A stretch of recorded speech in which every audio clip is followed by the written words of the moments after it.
Hai semuanya, terima kasih sudah mengklik video ini. Bagaimana kabar kalian? Semoga baik-baik saja ya. Di video kali ini, aku akan membawakan sebuah cerita tentang kasus pembunuhan sadis yang terjadi di salah satu negara bagian di Amerika Serikat. Peristiwa tersebut cukup menggemparkan, khususnya bagi orang-orang yang tinggal di area tersebut. Karena sang tersangka adalah orang yang sangat tidak terduga. Bagaimana kronologi lengkapnya? Mari kita simak.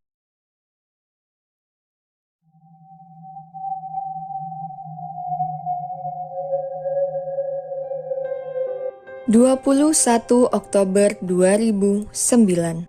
Sejak hari itu, kehidupan sebuah keluarga di Saint Martin, Missouri tak lagi sama.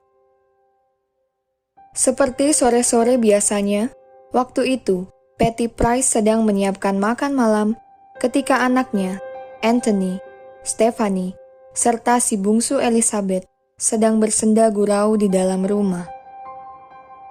Terdengar suara ketuk pintu dari luar rumah, dan saat Patty membukanya, dia mendapati anak kecil tetangga mereka yang tinggal di seberang hutan datang bertamu.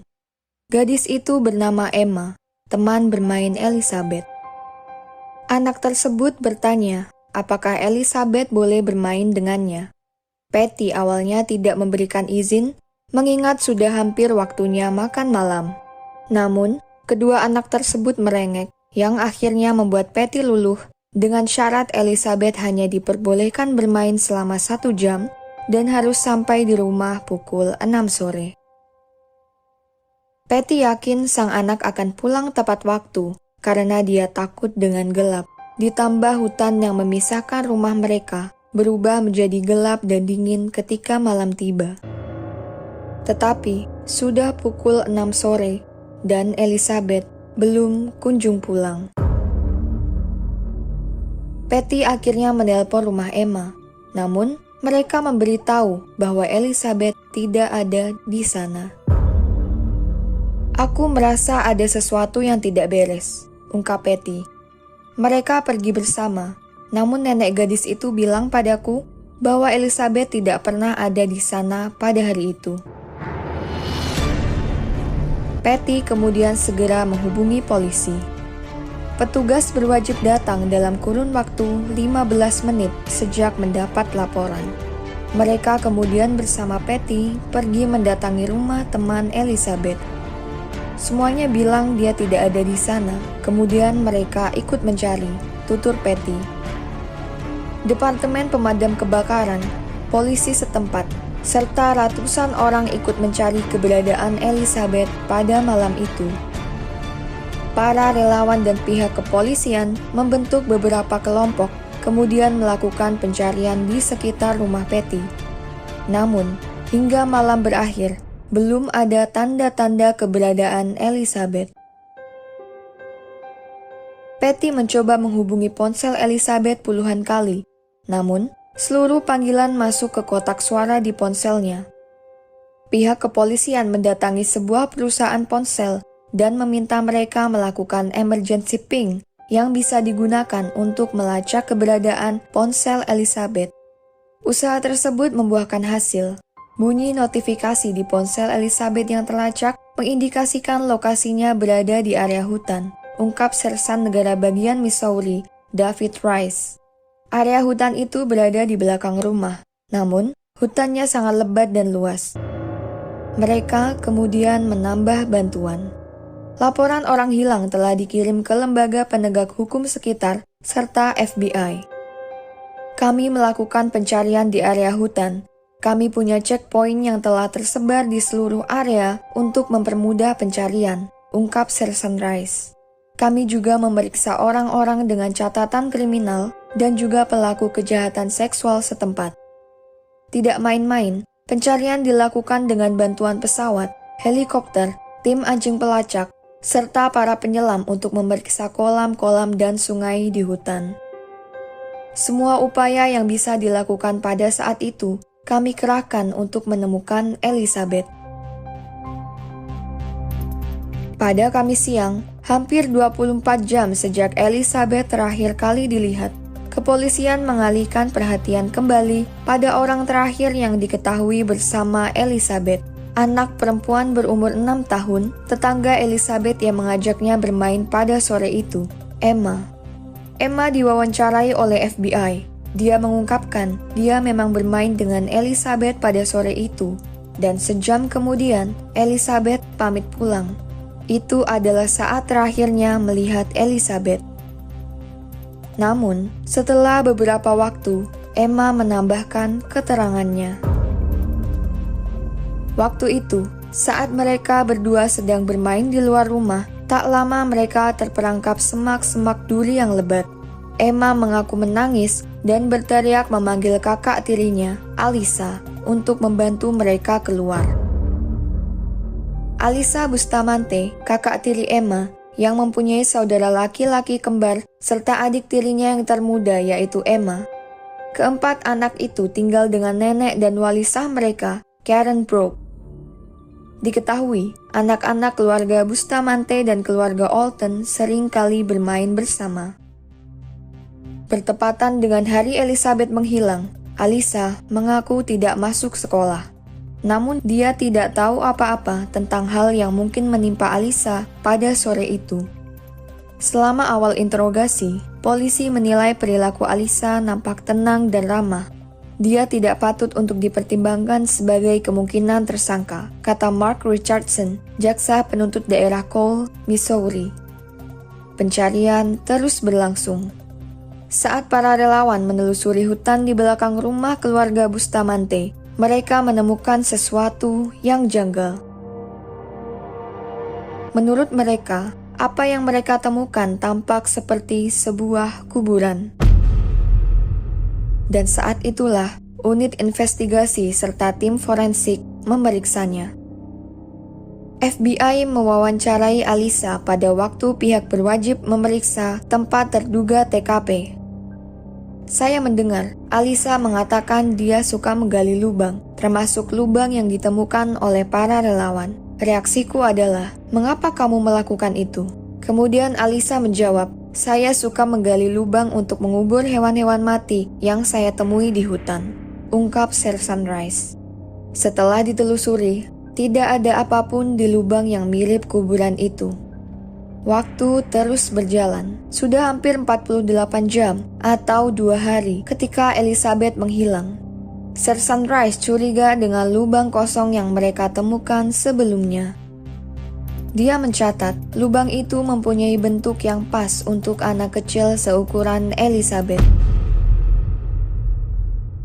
FBI memperoleh persetujuan untuk menggeledah rumah keluarga Bustamante. Beberapa petugas memeriksa kamar Alisa Bustamante. Ketika mereka membuka pintu kamar remaja tersebut, mereka melihat pemandangan yang tidak biasa. Mereka menemukan beberapa hal mengerikan di kamar itu. Dinding kamar dicoreti dengan tulisan-tulisan aneh. Beberapa di antaranya diduga ditulis dengan pena, sementara yang lain tampaknya ditulis dengan darah. Di salah satu sudut kamar, terdapat puisi tentang tindakan cutting, yaitu suatu bentuk tindakan melukai diri sendiri yang biasanya dilakukan dengan benda-benda tajam. Mantan sahabat Alisa, Jennifer, mengaku mengetahui rahasia sadis teman SMA-nya itu. Aku pernah membicarakan tentang hal ini pada salah satu teman kami, ungkap Jennifer. Kami melihat banyak bekas luka sayatan di pergelangan tangannya. Dia juga banyak bicara tentang hal-hal seperti bunuh diri, dan aku tahu dia telah mencobanya beberapa kali. Di area dinding yang lainnya, ada sketsa gambar yang mirip sketsa manusia. Dideskripsikan, terlihat gambar sayatan di area kepala serta tangannya. Setelah dilihat lebih dekat, terdapat sebuah nama di samping gambar tersebut, Emma, yang merupakan adik tirinya. Ada juga beberapa kartu dan surat yang ditempel di dinding kamar dari Cesar Bustamante, ayah Alisa, dengan alamat pengirim dari penjara. Diketahui, ayah Alisa sedang dipenjara pada saat itu karena kasus perkelahian, sementara ibunya adalah seorang pecandu obat-obatan terlarang. Agen FBI melihat sesuatu yang lain di kamar Alisa, sebuah buku harian miliknya. Dan ketika penyelidik mulai membaca buku harian itu, banyak hal mengerikan lain terkuak. Terdapat tulisan-tulisan mengerikan seperti membakar sebuah rumah serta orang-orang yang berada di dalamnya. Tulisan terakhir di jurnal adalah pada tanggal 21 Oktober 2009, tepat bersamaan dengan hari ketika Elizabeth menghilang. Tulisan tersebut seluruhnya dicoret dengan tinta berwarna biru, namun ada beberapa tulisan yang masih bisa dibaca, yaitu pada kalimat terakhir yang bertuliskan, "Sekarang aku harus pergi ke gereja, haha." Diketahui juga, terdapat kata menyayat dan tenggorokan di dalam buku harian itu. Keesokan paginya, pada hari Jumat, Alisa dibawa ke markas FBI untuk diinterogasi terkait penemuan yang janggal oleh pihak kepolisian. Dalam ruang interogasi, ada Alisa Bustamante yang didampingi neneknya, Sersan Rice, dan seorang petugas kepolisian yang lain. Selama interogasi berlangsung, banyak keheningan terjadi. Keheningan sangat efektif selama interogasi, karena pada umumnya orang akan merasa tidak nyaman dalam kondisi seperti itu, kata Sersan Rice.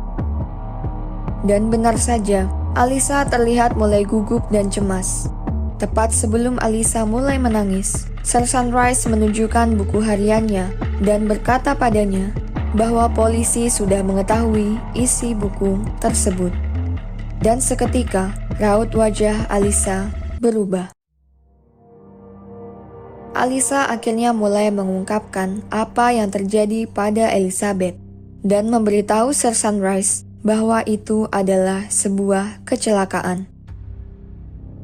Dia mengungkapkan saat itu dia sedang berjalan di hutan ketika Elizabeth terjatuh. Kemudian, kepalanya terbentur dan meninggal. Pihak kepolisian menjelaskan kepada Alisa bahwa mereka akan melakukan otopsi yang kemudian bisa menunjukkan bukti luka di tubuhnya dan mencocokkan dengan keterangan Alisa. Namun setelah beberapa waktu, Alisa mengaku bahwa kematian Elizabeth bukan karena kecelakaan. Alisa mengaku dia mengirim Emma ke rumah Elizabeth untuk menjemput anak tersebut. Kemudian Alisa mengklaim bahwa dia menyuruh Emma kembali ke rumah. Dia lalu menggadeng tangan Elizabeth, membawanya masuk ke dalam hutan. Alisa mengungkapkan dia mempunyai sesuatu untuk ditunjukkan pada Elizabeth di dalam hutan. Tanpa sepengetahuan gadis itu, Alisa ternyata membawa sebuah pisau dapur di kantongnya dan menuntun Elizabeth menuju area tanah yang sebelumnya telah digali olehnya. Alisa mengatakan, begitu tiba di lokasi, dia mulai mencekik Elizabeth dan menikamnya selama beberapa kali di area dada. Dia bilang sekitar 6-7 kali tusukan, kemudian melukai lehernya hingga meninggal. Setelah pengakuannya, Alisa setuju untuk mengantarkan pihak polisi ke lokasi di mana dia menguburkan Elizabeth. Lubang itu tidak ditutupi dengan sempurna. Jika diamati lebih dekat, bisa dilihat bahwa beberapa inci di bawah tanah terdapat bagian tubuh yang muncul tertutup lumpur. Ini adalah pembunuhan yang sangat mengerikan, ungkap Sersan Rice. Hasil otopsi tubuh Elizabeth kemudian sesuai dengan bukti tulisan diari Alisa pada tanggal 21 Oktober 2009 dan juga penuturan Alisa sendiri. Penyelidik menggunakan blue light untuk mengungkap tulisan terakhir di diari Alisa. Bunyinya sebagai berikut. Aku baru saja membunuh seseorang. Aku mencekiknya, melukai lehernya, dan menikamnya. Itu luar biasa, itu cukup menyenangkan. Aku harus pergi ke gereja sekarang. Haha. Mari melihat latar belakang Alisa. Alisa diketahui adalah remaja yang banyak mempunyai masalah. Dia tampak suka menyakiti dirinya sendiri dan orang lain. Pada halaman channel YouTube-nya, dia mencantumkan keterangan, hobi, membunuh orang dan cutting atau melukai diri sendiri. Dalam sebuah video yang diunggahnya, terdapat adegan di mana dia mengancam akan menembak teman sekelasnya. Seminggu sebelum membunuh Elizabeth, Alisa menulis dalam diarinya, "Jika aku tidak membicarakannya, aku akan memendamnya, dan ketika emosiku meledak, seseorang akan mati." Pada hari ulang tahunnya yang ke-15, dia mengungkapkan pada mantan sahabatnya, Jennifer, "Aku hanya ingin tahu bagaimana rasanya membunuh orang. Aku ingin tahu seperti apa rasanya mempunyai kewenangan atas hidup seseorang dan melihat mereka sekarat." Kata Jennifer menirukan kalimat Alisa. Itu adalah salah satu motif pembunuhan paling tercela yang terjadi pada umat manusia, membunuh dengan alasan untuk kesenangan pelaku, ungkap jaksa penuntut Richardson. 2 tahun 4 bulan setelah sebuah kejadian yang menggemparkan pinggiran kota Saint Martin, Missouri terjadi, tanggal persidangan dengan tersangka Alisa Bustamante ditetapkan. Pihak pengacara terdakwa mengajukan mosi agar hakim menolak bukti pengakuan Alisa dengan alasan Alisa masih di bawah umur, serta beberapa pertanyaan yang diajukan selama interogasinya tidak diizinkan menurut hukum di Missouri. Hakim kemudian setuju dan menolak bukti pengakuan Alisa. Menolak bukti pengakuan itu adalah hal yang sangat disayangkan, ungkap Sersan Rice. Ini jelas merupakan kasus pembunuhan tingkat pertama. Mahkamah Agung Amerika Serikat menilai bahwa hukuman seumur hidup tanpa kemungkinan pembebasan bersyarat adalah inkonstitusional atau tidak sesuai dengan konstitusi. Sehingga, jaksa kemudian menawarkan kesepakatan gugatan, yaitu perubahan gugatan yang semula tentang pembunuhan tingkat pertama diamandemen menjadi pembunuhan tingkat kedua dengan kisaran lama waktu tahanan 10 hingga 13 tahun atau penjara seumur hidup dengan kemungkinan pembebasan bersyarat. Saya memberitahu keluarga Olton bahwa itulah usaha terbaik yang bisa kami lakukan, ungkap jaksa penuntut Richardson. Mendengar kemungkinan keputusan pengadilan, Patty Price dan keluarga merasa sangat marah dan kecewa. "Saya marah, saya sangat marah," ucap Patty. Dalam proses pengadilan, Alisa berbicara pada keluarga korban dan menyatakan, "Aku sangat tidak mengerti apa yang kalian alami. Aku minta maaf untuk itu. Jika aku bisa memberikan hidupku untuk membawanya kembali, aku akan melakukannya, dan aku minta maaf." Namun, pihak keluarga korban merasa bahwa ucapan Alisa adalah tak lain hanyalah skenario dari pengacaranya. Stephanie, kakak Elizabeth, mengungkapkan, "Kurasa dia tidak merasa menyesal. Aku tidak percaya apapun yang dia katakan." Alisa Bustamante dijatuhi hukuman penjara seumur hidup atas tuduhan pembunuhan dengan kemungkinan pembebasan bersyarat, ditambah 36 tahun masa tahanan atas tuduhan tindakan kriminal bersenjata. Diketahui, di bawah hukum Missouri, dia akan menjalani hukuman 35 tahun dan 5 bulan sebelum memenuhi syarat untuk pembebasan bersyarat.